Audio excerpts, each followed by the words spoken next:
મોટી બા, બીજી પણ એક પ્રથા છે. શાંતિ હવન વખતે હવન કુંડ પાસે જે પણ જોડા બેસે એમાં વરે પત્નીના હાથમાં મહેંદી લગાવવાની હોય છે. જેનો રંગ ઘાટો આવે એમનો પ્રેમ પણ ઘાટો થાય. એ મહેંદીમાં પ્રેમનો રંગ છુપાયેલો હોય છે. હા, આ સરસ પ્રથા છે. મેં પણ સાંભળ્યું છે. એટલા માટે જ તો મેં સામગ્રીની અંદર મહેંદી પણ લાવવાનું કીધું હતું. તમે લાવ્યા છો? હા મહારાજ, હું તો એવું જ વિચારતી હતી કે આ હવનમાં મહારાજે મહેંદી કેમ મંગાવી છે, પણ પછી ખબર પડી કે આ વિધિ માટે મંગાવી છે. મહેંદી લાવી છું. હા પરી બેટા, મેં રસોડામાં મહેંદી મૂકી છે, લઈ આવ ને. હવે મને પૂરી ખાતરી થઈ ગઈ છે કે પેલો મારા મનનો ભ્રમ જ હતો. ધ્વનિત અને સરગમ વચ્ચે કંઈ જાણ બનાવ નથી. લો પપ્પા, તમે મહેંદી મૂકો. આયા, તું પણ મહેંદી મૂક. પપ્પા, આ શું સાદી સાદી ડિઝાઇન કરો છો? કંઈક સરસ ડિઝાઇન કરો ને. અરે બેટા, હું ગમે તે ડિઝાઇન કરું, માત્ર કુંડાળું કરીશ ને તો પણ જો મારો પ્રેમ સાચો હશે ને તો મહેંદીનો રંગ લાલ જ આવશે. અને પ્રેમમાં છે ને કળા નહીં, ભાવ મહત્વનો હોય છે. એકદમ સાચું પોખરાજ.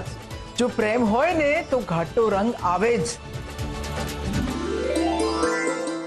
અરે વાહ યાર, શું વાત છે! તે તો કેટલી સરસ મહેંદી મૂકી. હજી તો હું એવી કળા કરીશ કે જેનો તમને લોકોને કોઈ અંદાજો નથી.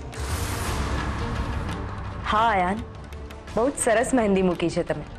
પણ હવે આ કોણ તમે ધ્વનિતભાઈને આપો. સરગમ દીદી ક્યારના રાહ જોઈ રહ્યા છે. લે ધ્વનિત.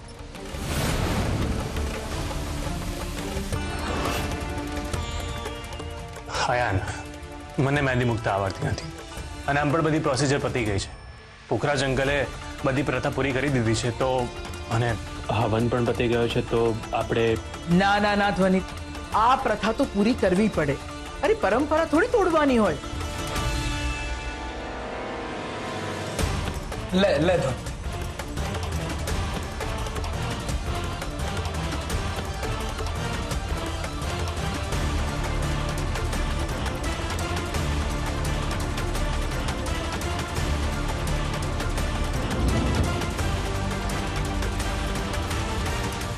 અરે ધ્વનિત, શું કરે છે? આટલું નાનું ટપકું. ટપકું ભલે નાનું હોય, પણ પ્રેમ હશે તો રંગ ઘાટો આવશે જ મીરા બહુ. અને આપણે ક્યાં નથી જાણતા કે આ બંનેને એકબીજા પ્રત્યે ગાઢ પ્રેમ છે.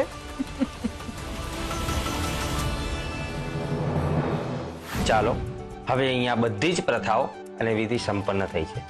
ભગવાન દરેક જણને સુખી રાખે.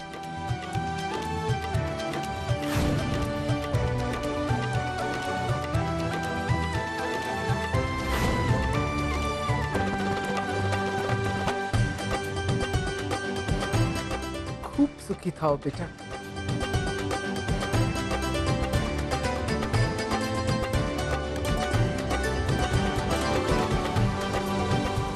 અરે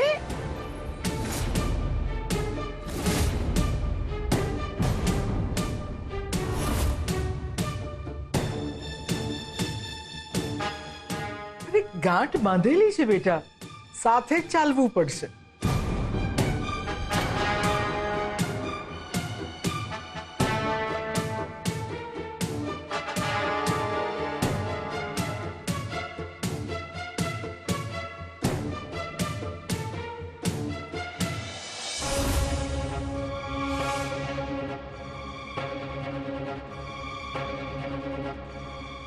હવે વધારે મારાથી આ નાટક નહીં થાય.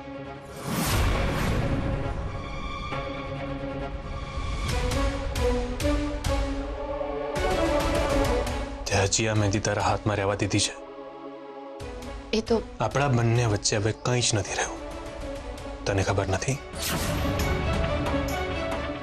એટલે આ રંગ ના આવવો જોઈએ. રંગ તો પ્રેમનો હોય ને, અને આપણા બંને વચ્ચે હવે કોઈ જ પ્રેમ નથી.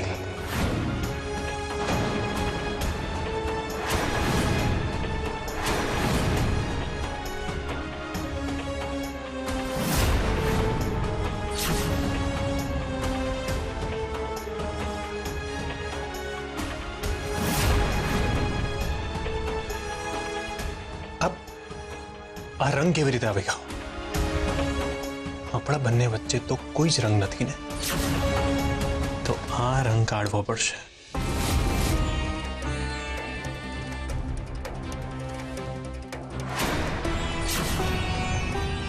તારે આ રંગ નથી જોઈતો ને, કોઈ વાંધો નહીં. મને પણ જબરજસ્તી પ્રેમ પામવાની કોઈ ઈચ્છા નથી, પણ આ રંગ આવી રીતે નહીં જાય.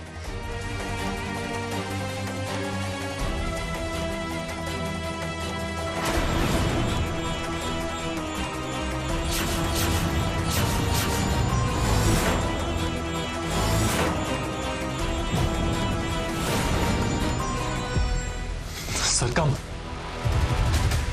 આ તું શું કરી રહી છે? હવે વધારે નાટક કરવાની કોઈ જરૂર નથી. તો બીજું શું કરું? તને આ રંગ નથી જોઈતો, પણ રંગ તો આવી ગયો છે ને. રંગ આવી ગયો છે તો જતો રહેશે. જેમ આપણો સંબંધ હતો હવે નથી.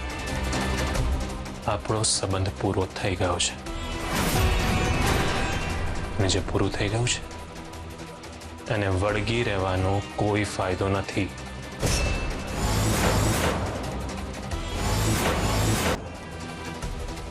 સરગમ તો ભૂલી ગઈ લાગે છે કે આપણે ફક્ત આપણા પરિવારને આંચકો ન લાગે, એ લોકો દુખી ના થાય, એના માટે થઈને આપણે બંને અત્યારે સાથે રહી રહ્યા છીએ. બાકી તને પણ ખબર છે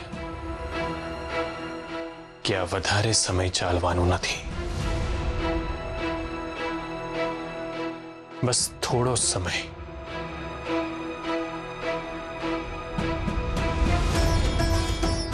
પછી હું જ સામેથી આપણા પરિવાર વાળાને કહી દઈશ કે આપણે બંને હવે સાથે નથી રહેવાના.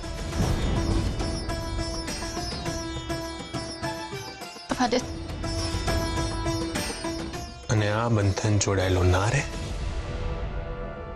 એના માટે મારી પાસે એક રસ્તો જ છે.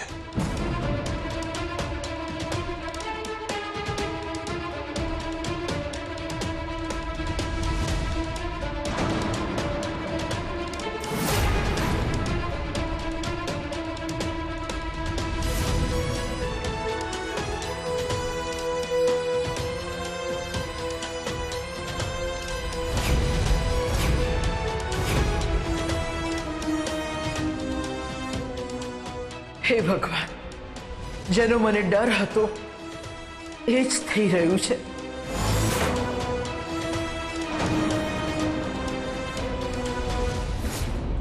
આ વરદાન છે કે પછી શ્રાપ છે? મને લાગતું હતું કે ધ્વનિત અને સરગમ વચ્ચે બધું સારું છે, પણ આજે મેં જોયું તો મને લાગ્યું કે તમે જે દેખાડ્યું છે એવું ખરેખર થશે. તમે મને અધૂરું વરદાન આપ્યું છે, તમે.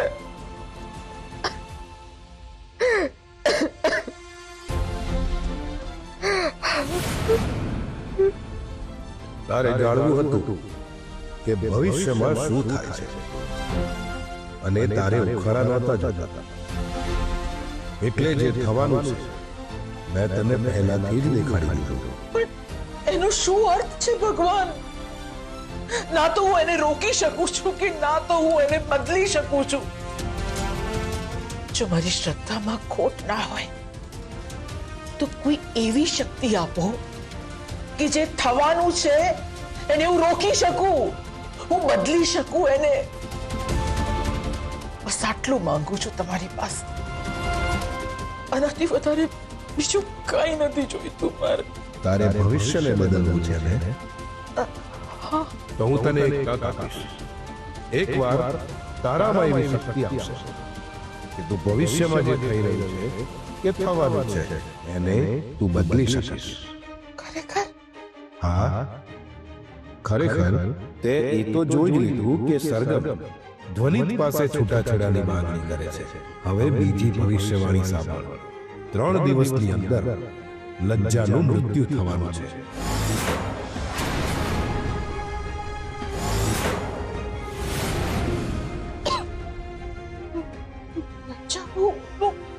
મૃત્યુ એ પણ 3 દિવસમાં? હા ના ના ના ના ના ના લજ્જા બહુ આ ઘરના મોટા બહુ છે, મારા હૃદયનો ટુકડો છે લજ્જા બહુ. તો જે સત્ય છે એ સ્વીકારવું પડશે. તું એકવાર ભવિષ્યમાં જે થવાનું છે એને બદલી શકે છે, પણ માત્ર એકવાર. હવે નિર્ણય તારે લેવાનો છે. નિર્ણય? કેવો નિર્ણય ભગવાન, કેવો નિર્ણય? તું લજ્જાનો જીવ બચાવવા માંગે છે કે પછી સરગમ અને ધ્વનિતનો સંબંધ?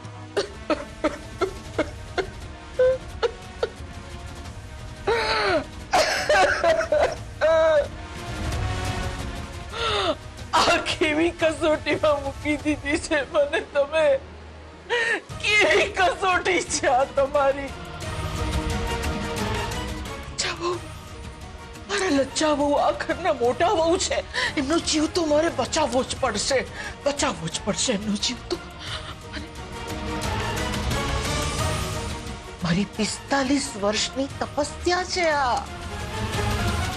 હવે જો ધ્વનિત અને સરગમ અલગ થઈ જશે તો આ એ તૂટી જશે પ્રભુ, એ તૂટી જશે. આ પરિવારને હું અલગ કેવી રીતે થવા દઉં પ્રભુ?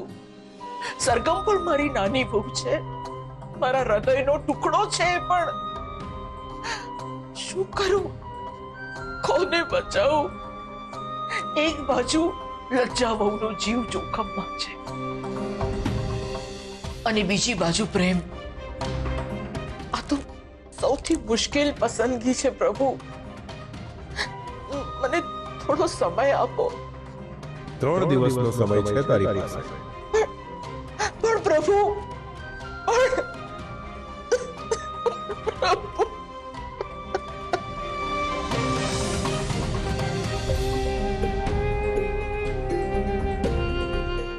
હે ભગવાન, આ શું કરી નાખ્યું તમે? એક બાજુ લજ્જા વહુનો જીવ છે અને બીજી બાજુ ધ્વનિત અને સરગમનો સંબંધ. હું શું કરું? કોને બચાવું પ્રભુ? 2 પ્રિયજનોમાંથી કોઈ એકને પસંદ કરવું એ તો સૌથી મોટી યાતના છે પ્રભુ.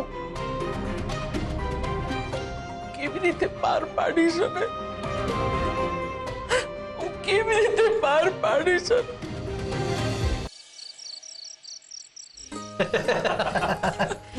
વનિતભાઈ, મેં આનું એડિટિંગ ફોનમાં જ કરી દીધું છે. અરે વાહ, તો પછી આજે જે શાંતિ હવન થયો એનો વિડીયો પણ અત્યારે જોવા મળશે ને? શું વાત છે? મોટી વાત. ચાલો, તમે તો રાત્રે જમવામાં પણ સાથે નહોતા આવ્યા. હવે જ્યારે વિડીયો સ્ટ્રીમ થાય ને ત્યારે તો તમારે બેસવું જ પડશે. આપણે બધા સાથે બેસીને વિડીયો જોઈશું. સરગમ, હું બહુ જ થાકી ગઈ છું બેટા, હું પછીથી વિડીયો જોઈ લઈશ. મોટી બાપ, હું પછી તમારા હાથ પગ દબાવી આપીશ ને, પણ તમે બેસો. આજનો દિવસ આપણા બધા માટે ખાસ હતો ને. અરે સરગમ, સોરી, હું તારી જગ્યા પર બેસી ગઈ. અરે મીરા આંટી, અરે બેસ. ચાલો ચાલો ચાલો, વિડીયો જોઈએ. ચલો. અરે એક મિનિટ, લજ્જા આંટી ક્યાં છે? એમને તો આવવા દો, એ ક્યાં રહી ગયા? હું અહીંયા છું. લજ્જા, તારી ઉંમર 100 વર્ષની છે. શું? હા, હમણાં સરગમના મોઢા ઉપર તારું જ નામ હતું, તું આવી ગઈ. 3 દિવસની અંદર લજ્જાનું મૃત્યુ થવાનું છે. તમે બધા વિડિયો શરૂ કરો એ પહેલા મારે ઝવેરી પરિવારના બેસ્ટ કપલને ગિફ્ટ આપવું છે. એટલે તમે તમારી જાતને જ ગિફ્ટ આપશો? એટલે તું પણ માને છે કે ઝવેરી પરિવારનું બેસ્ટ કપલ હું ને તારી મમ્મી છીએ? હાસ તો તમે અને મમ્મી ગુડ કપલ તો છો, પણ બેટર કપલ અયાન અને રૂપ છે. તો પછી બેસ્ટ કપલ કોણ? બેસ્ટ કપલ તો સરગમ અને ધ્વનિતભાઈ છે. 2 શરીર અને 1 જીવ, સોલમેટ. હા પરી, તારી વાત સાચી છે. સરગમ અને ધ્વનિત બંને બેસ્ટ કપલ જ છે.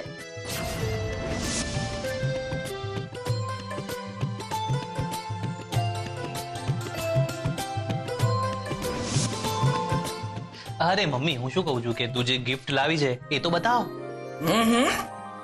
ટેન.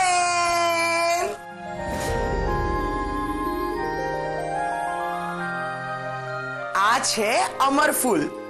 અરે વાહ, આ તો બહુ જ સુંદર ફૂલ છે. પણ અમર ફૂલ, આનું નામ અમર ફૂલ એટલા માટે છે કારણ કે આ ક્યારેય કરમાતા નથી અને જો કરમાઈ જાય તો પણ એ એટલા જ સુંદર લાગે છે, એટલા જ સરસ લાગે છે તમારા સંબંધની જેમ. તમારો સંબંધ અતૂટ છે, અમર છે. જેમ પ્રેમ સાચો હોય ક્યારેય મરતો નથી, એમ આને હંમેશા તમારી પાસે રાખજો, તમારા સંબંધની નિશાની તરીકે.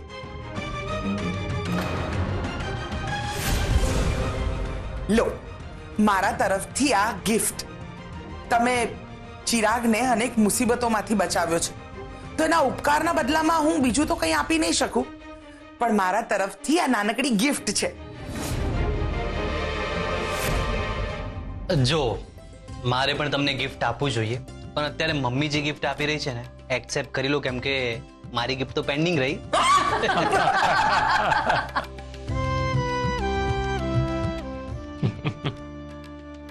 તમારે ગિફ્ટ આપવાની કોઈ જરૂર નથી.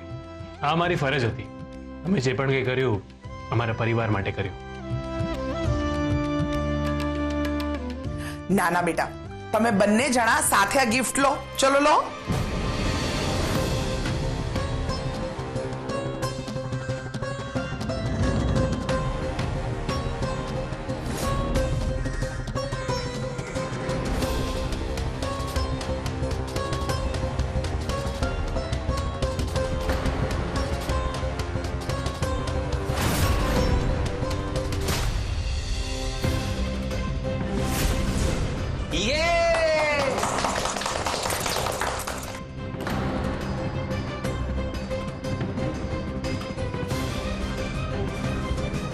ચલો હવે આપણે બધા વિડીયો જોતા જોતા મિલ્કશેક પીશું. મેં બનાવીને જ રાખ્યું છે, હું હમણાં લઈને આવું.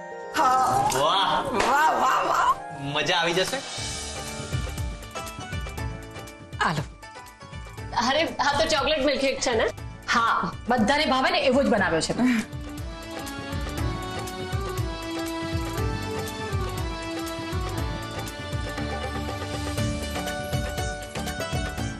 સરગમ, તારો ગ્લાસ તો સરગમ, મારો ગ્લાસ લઈ લે ને, મને જરાય પીવાની ઈચ્છા નથી.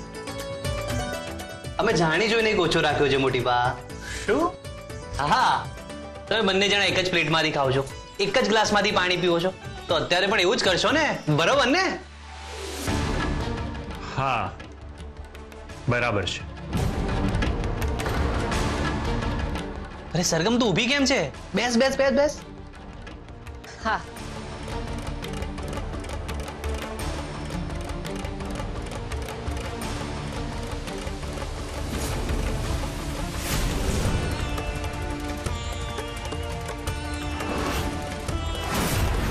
ધ્વનિતભાઈ, તમારા હાથે સરગમને મિલ્કશેક પીવડાવો ને.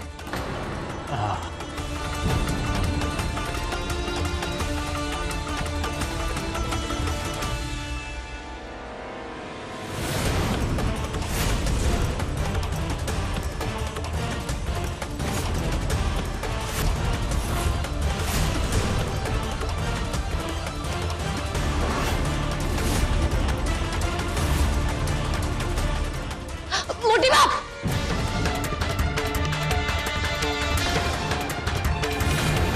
મોટી બા, શું થયું તમને? તમે ઠીક તો છો ને? અચાનક આ મોટી બાને શું થઈ ગયું?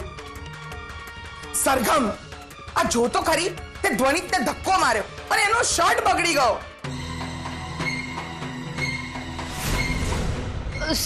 સોરી, મારું ધ્યાન જ નહોતું. આઈ એમ રિયલી સોરી. કશો વાંધો નહીં, આ બધું ચાલ્યા કરે. આમ પણ આપણે પરફેક્ટ કપલ છીએ ને, એનો અર્થ આપણે એકબીજાને સહન કરવાના, નાની મોટી વાતો જવા દેવાની. તારે જે કરવું છે એ તું કર, એનો તને અધિકાર છે.